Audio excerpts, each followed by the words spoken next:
Hi children, welcome to social science class.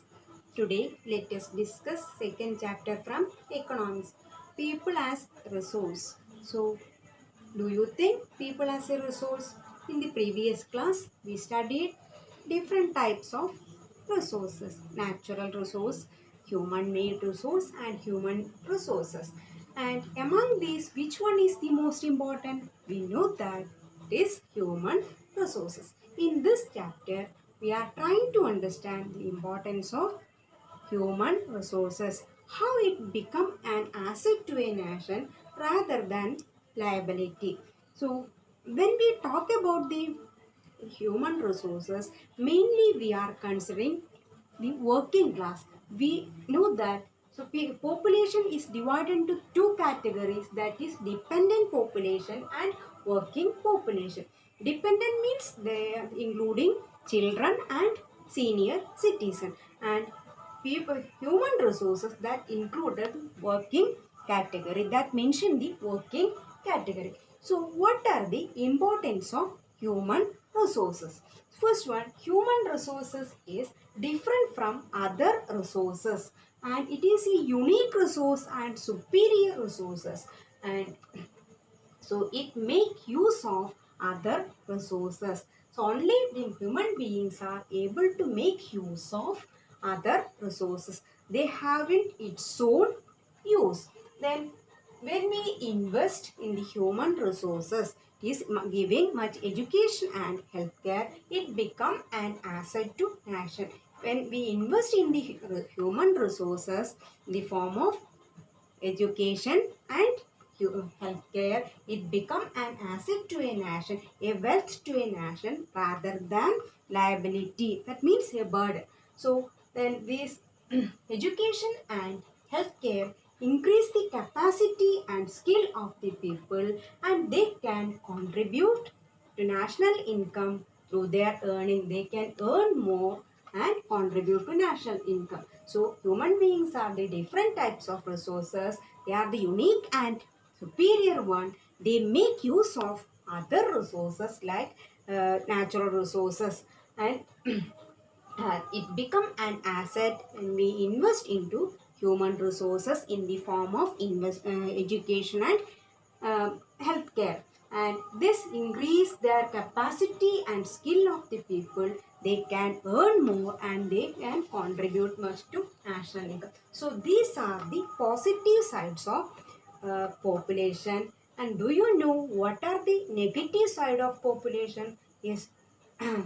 We know that when the population increase, it will lead to a lot of problems like food shortage, unemployment, and they need much better education facilities and healthcare facilities. And so if we invest in the human resources, it become physical resources. So then, so what is the importance of education and healthcare in the uh, resources? So let us look at the story of two boys named Vikas and Sakal and Vilas. Sakal, both are living in the same village. Sakal is a 12-year-old boy. His father is working in an agriculture field and his mother is a domestic servant. And he is completed, Sakal completed his secondary examination. Then his father pursued him to continue his studies, and he joined in the uh, computer course and completed his graduation. Then after that, he got a job in private firm. Then he developed he designed a kind of software. Then he can improve the sale of the firm. So his boss rewarded him with promotion. So in this case, because of his better education, and he can earn more, and his capacity and skill increase. Then another case of name Vilas. He is 11-year-old boy. His father was a fisherman. When he was 2 years old, his father died. Then his mother uh, selling the fish to earn income. So he was a arthritis patient. Sakal became an arthritis patient. So his mother unable to take him to doctor and is not go to school. He is not at all interested in the education. Then after some days, his mother also become a patient, and then Vilas continued there, and he is ready to sell the fish in the market and earn income. So within this job, he earned a meager income, very less income. So what we can see in the case of two friends. So one is interested in studies and the Vilas is not interested in studies. So Sakal is a healthy boy and Vilas is a arthritis patient. And Sakal completed his studies and he got a job and he can earn more income and contribute to national income. So what is in the case of Vilas? He's not completed his studies. He continued the job of his parents and he only earned a meager income. So from this example, we understood that because of the long years of education make Sakal as a capable and skilled labor and he earned much and contribute to national income. So Sakal Vignas become an unskilled labor. So and then from this example we understood that some educated parents they were conscious about their children's education and healthcare, so they invest much in their education and they also earn better income and contribute to national income. So that is the virtuous cycle. So virtuous cycle means educated parents invest much in their children's education and healthcare and they become an asset to a nation. Then uneducated parents, they are not invest much in their children's education and healthcare and they become a liability or burden to a nation, and this is a vicious circle, a vicious cycle. So then the population become virtuous and vicious. And another example is in the case of Japan. We know that Japan is a developed country, but there is no natural resources are there.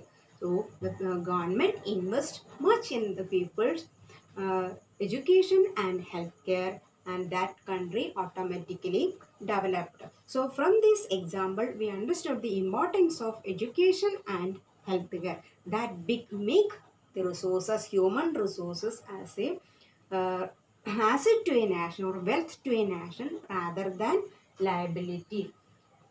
So, next topic is economic activity. We know that people are doing or engaged different activities for earning income. This is known as economic activity. So, what is economic activity? Economic activity means activities to earn income. So, what are the activities people usually engage? Some of them are doing agriculture and some of them are working in business sector and some of them are engaged in the other services. So the economic activities we can classify it into three sectors: primary, secondary and tertiary sector. So primary sector means it is related to agriculture activities or it is exploitation of natural resources. Agriculture, fishing, mining, forestry. These are some of the examples of primary sector. Then secondary sector, it means then primary products they are converted into or transformed into secondary sector through the manufacturing sector. So industries are the examples of secondary sector. Then tertiary sector, this support primary and secondary sector by giving the services like trade, transport, communication, banking, advertisement, etc. So these are the three sectors the economic activity, primary, secondary and tertiary activities. And most of the women are engaged in the low paid wages. So what is the reason?